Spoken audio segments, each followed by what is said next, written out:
Di ikalimod ang dakong tabang nga nahatag sa mga art exhibit o art fair aron mas maila og magpakita ang mga obra sa mga local artists ilabi na sa kadtong nagsugod pa lang.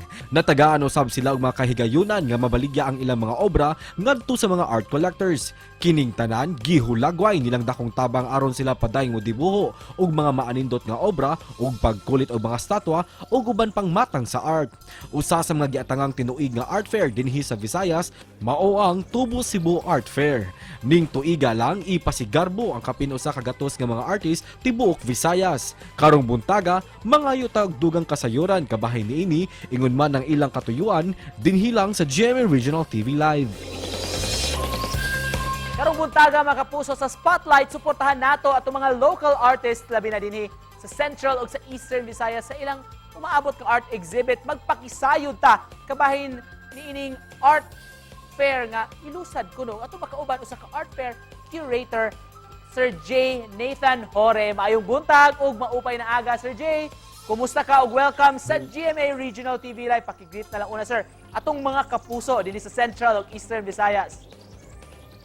Mayong buntag, maupay nga aga kanatong tanan, especially sa mga nagsunod ni aning atong programa karong buntaga. Salamat sa pag-imbitar kanako dinhi nining nga makikistorya kaninyo karong buntaga. Salamat kayo.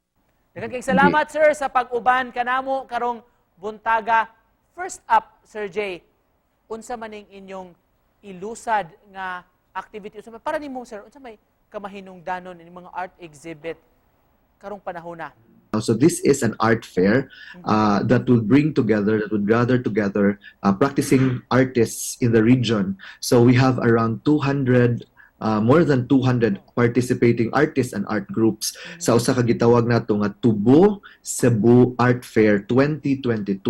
Ang Tubo Cebu Art Fair ikaupat na kini nga edisyon nato sa maong art fair na found ni siya sa pagka 2018 precisely to provide an avenue for our local artists to get to be appreciated seriously by our people. Sila kung natabang Sir J kining pag-organize niyo og mga art exhibit or art fair in this case sa atong mga local artists? Una sa tanan sa komunidad gyud sa mga artist diri sa Cebu. Kay makita man mag-abot man ang mga hamtong na nga mga artists o mga young, emerging, amateur artists, mag-abot silang tanan fair play.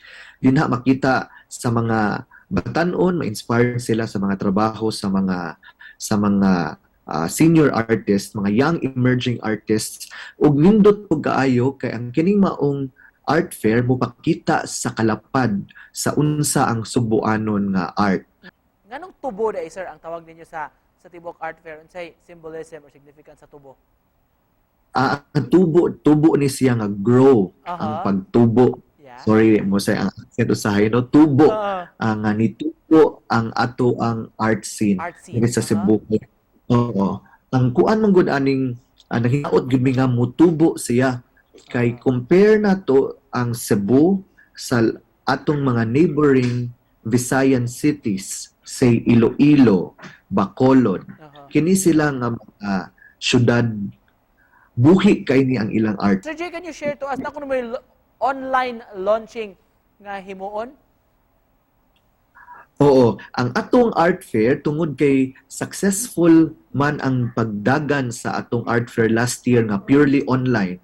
Og tungod lagi kay mga artistic ang mga tao nga na-apil aning grupuha, dali kay naka-innovate og pamaagi bisan og pandemic man maka-promote gihapon sa art ang atong mga artists. So tungod sa success of the online art fair last year, atong gipadayon gihapon karon ang online component of the art fair.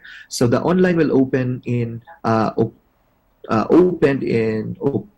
September 11, running until the last day of the physical fair on the 18th. And to close this, Sir Jay, kung doon na kayo gustong ipaambit nga mensahe sa mga nagtan-aw nato this morning. Atong amumahon ang atong mga artist kay kining ilang mga trabaho mao kini ang dakong pagpadayag sa kulturang Subuanon. It is part of our Cebuano culture. Thank you, Sab, so much for joining us this morning. Mga kapuso, let's support local art Professor ug Art Curator J. Nathan Hore. Daghang kayong salamat, sir. Daghan kayong salamat. Makita-kita ta.